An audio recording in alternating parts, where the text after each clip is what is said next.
thunder of jets in an open sky, a streak of gray, and a cheerful... A loop, a whirl, and a vertical climb, and once again you'll know it's time for the adventures of Rocky and Bullwinkle and friends. Starring that supersonic speedster, Rocket J. Squirrel, with his pal Bullwinkle the Moose, and a host of others. Hurry, Bullwinkle! The show's about to start! I'm coming as fast as I can. Wave to the people! Yay! Now what are you doing? Signing autographs. Let's see. John Smith. But your name is Bullwinkle! I know, but that's hard to spell.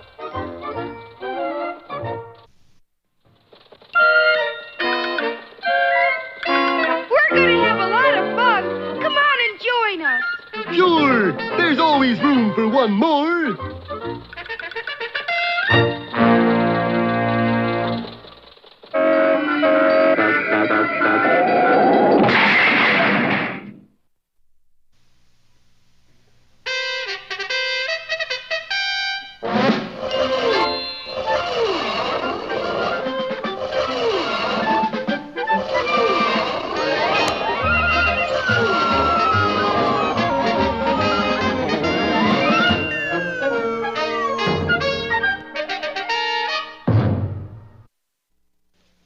Well, Bullwinkle's career as a football player had quite a setback last time when Coach Canute said... Well, Moose, do you think you can pass? I don't know. I'll study hard. No, I mean a forward pass. Oh, that. Sure. How's this? And Bullwinkle lofted a forward pass that didn't travel more than 10 feet. That's a forward pass. It went forward, didn't it? Turn in your suit, Moose. No, wait! I think I know what's wrong, Coach. Let me send her the ball. Okay. 1, 2, 3. Hut! Now, Bullwinkle! Ellie! Well, it was the alley-oop that did it. The football zoomed into the air, down the field, over the goalpost, out of the stadium, and across the campus toward the administration building. Now, Chancellor, this here stadium will cost you only $7 million, and we can start building on... A lot of money, Mr. Herdlicker. I don't think we... What's that? It's a football. How did it get here? Offhand, I'd say it was thrown here by your new fullback. Well, don't just stand there, Herdlicker. Build something. And immediately, work started on a brand-new stadium for Wossamotta U. While on the practice field, Bullwinkle and Rocky worked out with the rest of the team. Ollie! Oops! I got it! Gee, not so hard, Bullwinkle. That's the third pass receiver we've lost today. We don't lose him, Rock. They pick him up in the next county. But passing wasn't Bullwinkle's only football talent. When he put his head down and charged, he could take out one whole side of the opposing line. That's what I like, a player who uses his head. It's also good for hanging hats on. Came time for Wossamotta U's first game with the Watchmakers Technical Institute. Or as it is known, tick-tock-tick. It wasn't a game. It was a slaughter. Ellie! Ooh! Ding! Ellie! Ooh! Ding! A minute before the end of the game, with Wossamotta U leading 66-0, Coach Canute took Bullwinkle out. Immediately, things were different. In the next 60 seconds, Tick-Tock-Tech scored 60 points. But then the final gun sounded. Well, a big upset like that didn't go unnoticed. Wow! Look what the newspapers say about the game, Rock. I don't see anything. Look down here.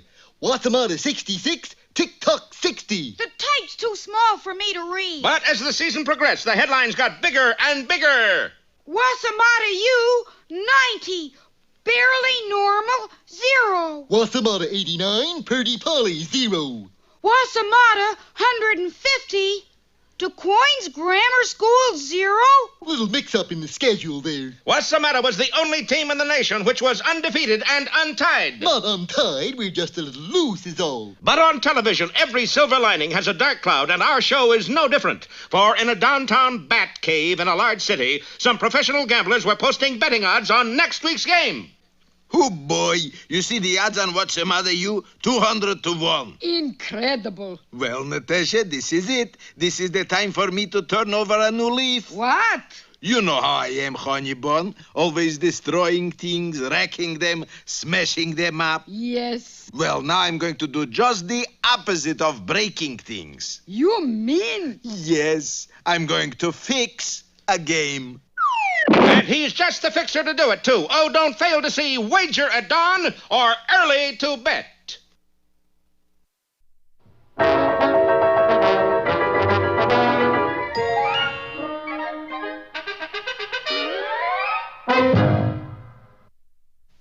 And now it's time for... Time for the dancing fool, Bullwinkle. Again? Do-do-do-do-do-do-do-do-do-do-do. And now for one of our special fairy tales. Yeah.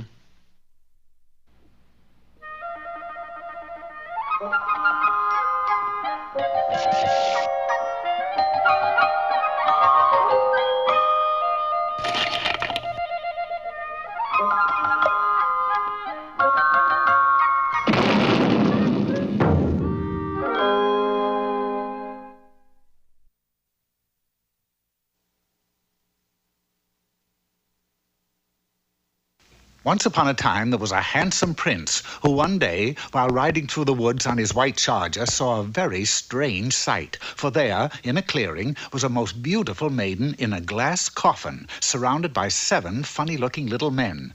Dwarfs, I believe they're called. The prince quickly rode to the spot and kissed the beautiful maiden. She immediately awoke. The dwarfs rejoiced. Hooray! Hooray is right. Now we could go home and get some sleep.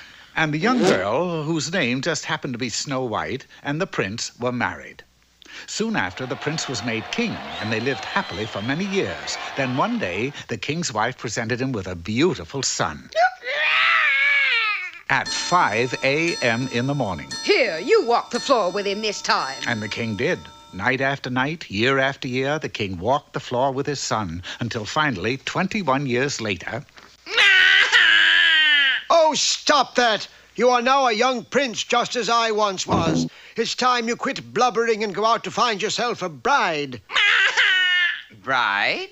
How do I do that? Well, do like I did. Wander around the country till you find a beauty under a spell, and then you kiss her. That's the way I met your father, son. That's right.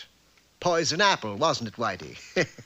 With that, the king promised his son a kingdom of his own when he found a bride, then sent the boy into the world to seek his true love. The young prince wandered about for several years with no luck.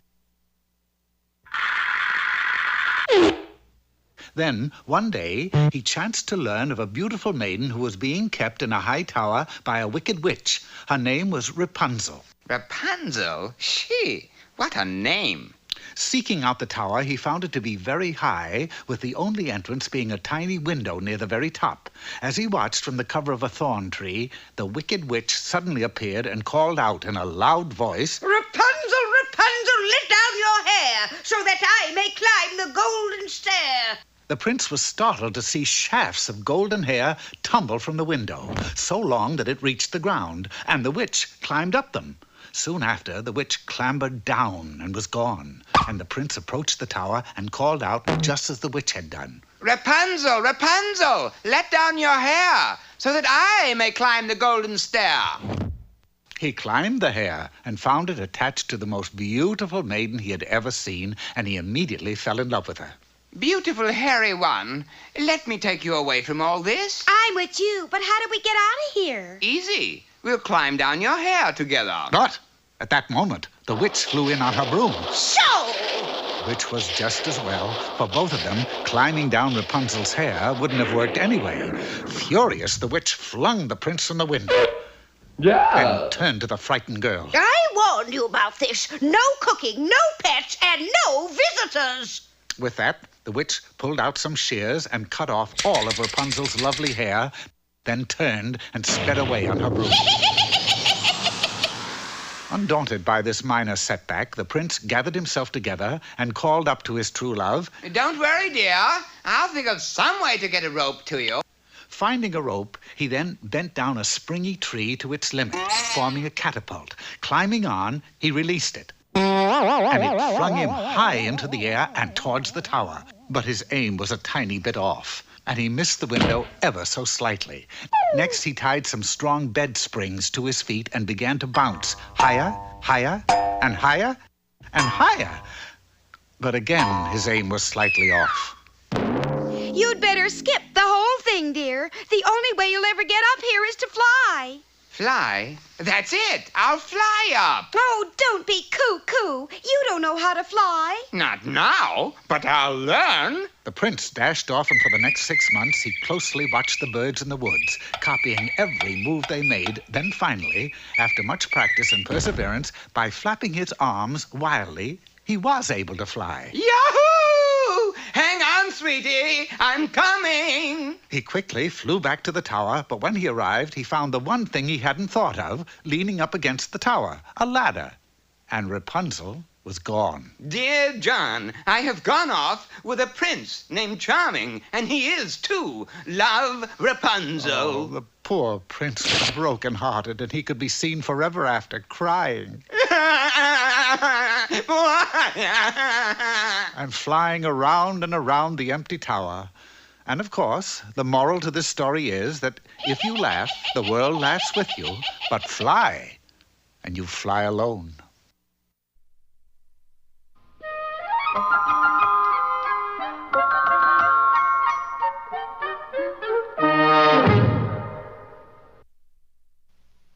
That's a pretty strange-looking painting, Bullwinkle. I just paint what I see. Well, what do you see? This is what I see.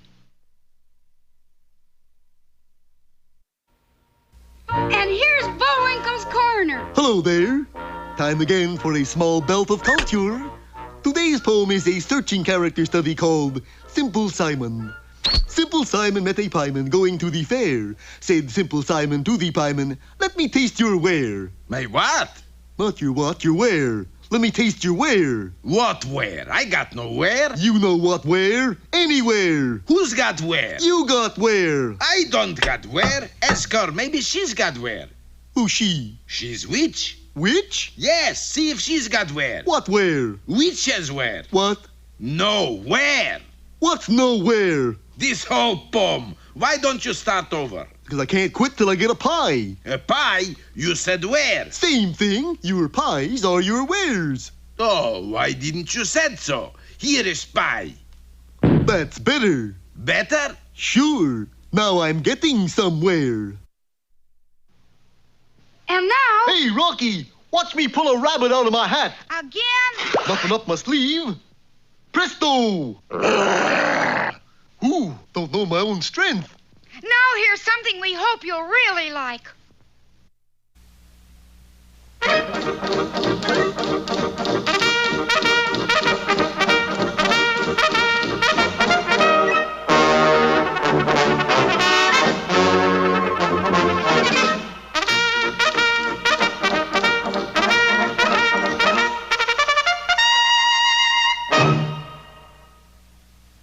Inspector Nathaniel Fenwick had decided that it was about time that his daughter had her coming-out party. Oh, Father, really? With all the trimmings? With all the trimmings, my dear. Oh, joy. Pardon me, sir, but isn't Nell a little old to be having a coming-out party? Of course she's old. But as usual, Do-Right, you don't get the significance. Why, this isn't an ordinary coming-out party. It's a master plan to catch Snidely Whiplash. I don't quite follow you, sir. I'll put it another way, Dudley. What is it that Snidely wears that he is never without? A leer, sir? No, Dudley, his top hat and opera cape. So? Don't you realize, Dudley, that this is the image he's created? Without his top hat and cape, he's nothing. Look. Funny, sir. I've seen that before. Of course you have. This is a Bullwinkle hat. Can you imagine collecting mortgages in a Bullwinkle hat? Why, he'll be laughed out of every home. But what's that got to do with Nell's coming-out party? Snidely owns an opera hat and cape, right? Right. Well, where in this awful wilderness can you attend a full-dress social function? Well, there's that little theater group. No place. That's why I'm having this grand social event. Snidely won't be able to resist it. He'll check his hat and cape at the door, and then we'll substitute this Bullwinkle hat for his opera hat. An invitation, Homer. An engraved invitation to Nell Fenwick's coming-out party. But Snidely, that's at the RCMP camp. Homer, I'd go to the ends of the earth to attend a social event of this prominence. But don't it seem strange that a 37-and-a-half-year-old girl should be having a coming-out party? With me top hat and cape, I'll be in the height of fashion. A party, whee! Check your hat and cape, sir. Certainly. And while Snidely Whiplash was tripping the light fantastic, a Bullwinkle hat and large check coat was substituted for his top hat and cape. Thank you, my dear. I don't know when I've had a better time. My hat and cape, please. Here you are, sir. No, this isn't my top hat and cape. I'm sorry, but it's the only one that's left. It must be yours. I'm telling you, it is not my hat and cape. You won't hear the last of it. The next day, Snidely Whiplash went about the Canadian mountainside trying to collect mortgages. Either pay me the money or out into the cold you go. Look at that funny moose hat. Now, please pay me the mortgage, please, will you? Such a funny hat. And so, Dudley, Snidely's having a terrible time collecting mortgages. They laugh him out of their homes. Without his hat and cape, he's nothing. It certainly must be a powerful symbol. It is arch-villain Dudley Do-Right. All right, Dudley, you've had your little joke. You can take off Snidely's hat now. And I've got you, Inspector Fenwick, in me clutches. Where did I go wrong? Snidely, there's a new arch-villain who has moved into the territory. He wears a top hat and a cape, and he has already tied 27 old ladies to the railroad tracks. He's going to beat your record. Well, what do you expect me to do about it? Aren't you going to pulverize him, Whiplash? I mean, 27 old ladies. He's cutting in on you a bit. In a moose hat, he'd only laugh at me. Can't you stop him? There's only one way. There's only one man can stop him, and that man is Dudley Do-Right. And you've got to send Dudley Do-Right to stop this fiend, this arch-villain. As a taxpayer, I demand that you apprehend him. Snidely, we can't send Dudley Do-Right to apprehend this arch-villain. Why not? Because that arch-villain is Dudley Do-Right. Stalwart, true, eyes of blue, Dudley Do-Right? The very same. He tried on your hat and cape and went berserk. He thinks he's you. Oh! Say, if he's masquerading as you, why don't you masquerade as him? I never realized the truth in that old maxim, clothes make the man. Look at me, stalwart, true, eyes of blue.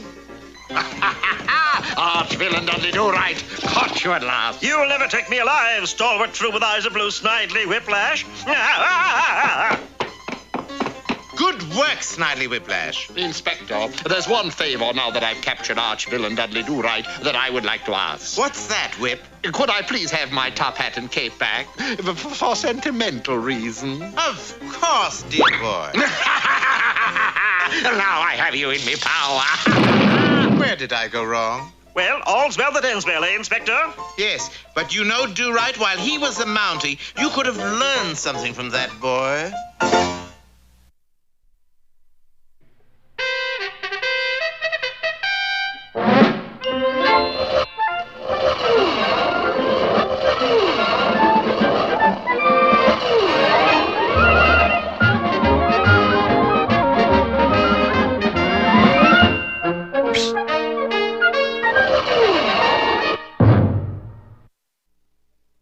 Well, the latest sensation of the sports pages these days is Wossamotta U and its forward-passing phenom, Bullwinkle Moose. Look, Natasha, 200 to 1. Some score, darling. Scored nothing. Those are the betting odds on Wossamotta U. Boris, why you're smiling that sneaky little smile? I know Moose can throw passes. I wonder if he could throw a whole game. Meanwhile, it wasn't all cleats and shoulder pads for our heroes. Eager to make good grades, they really had to burn the midnight oil. How come we're burning the midnight oil, Rock? They turn off the electricity at 10 o'clock. Oh, knit one pearl two, knit two pearl one, knit one pearl two. What are you doing, Bullwinkle? Studying for a test. In what? My toughest class, advanced crocheting. Knit one, knit two, pearl one, pearl two. Yeah, but why so fast? I'm cramming. Not that life at Wossamotta U was all work and no play. There were lots of typical collegiate good fellowship and hijinks. Howdy, fellers. How about seeing how many of us can pile into a phone booth? I don't think we've met, old boy. I know, but how about some typical collegiate good fellowship and hijinks? We can all go over to my place and swallow goldfish. But there's enough for everybody. I just got my allowance. You must be insane. Come on, chaps. We're all going over to picket Norman Mailer at the Student Union. Gee, Bullwinkle. What am I going to do with 300 goldfish? Well, why But don't you... although Bullwinkle didn't know it, he had an even more serious problem. Well, Natasha, it's great to be back on the campus. Back? Boris, you went to college? Penn State? No, State Penn. But how are we going to convince Moose he should lose a football game? We got secret weapon, honey bun. Oh, I love secrets. Let's see. Here is secret weapon. Boris, Is me. And thus it was that next day when Bullwinkle and Rocky left the practice field, they were confronted by a weeping figure. Boo-hoo-hoo. Hold it, Bullwinkle. That sounds like a lady in distress. So? Gee, didn't you ever read the Hero's Handbook? I can never get past the picture of General MacArthur on the cover. Well, Chapter 2 says we should always help ladies in distress. Hi there, lady. Are you in distress? Distress, that dress, who cares? I'm distraught. Do we help ladies in distraught? What's the trouble? It's about next Saturday's game. With Hard Knocks College. Don't worry, we'll mobilize them. That's just it. My little brother is on that team. Your brother? Crazy Legs Kampfuss. And if Hard Knocks doesn't win Saturday, they'll throw him off the team. Gee. They'll take away his sweater. And it's turning cool, too. They won't even let him watch American Bandstand. Is there no pity anywhere? So, you're great, big, wonderful moose. That's me, all right. Maybe you could see to it that Hard Knocks wins next Saturday. Why not? Bullwinkle, you can't do that. I'm supposed to help ladies in distress. But Chapter 3 says you never throw a game. Well, you read your chapter, I'll read mine. What was that you called me, Missy? A great, big, wonderful schnook. Sounds different this time. Well, has Bullwinkle fallen prey to Boris and Natasha's vile scheme so quickly? Be with us next time for Standing Room Only, or Bullwinkle Sells Out.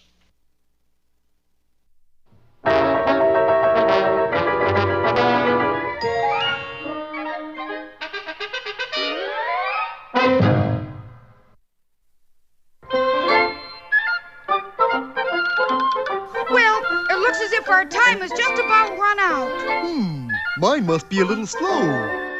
You got the credits, Bullwinkle? All on this itty-bitty card. Oop.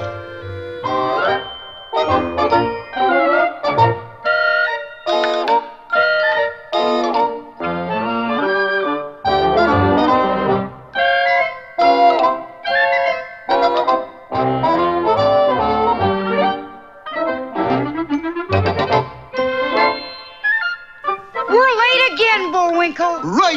Bye now. See you next time.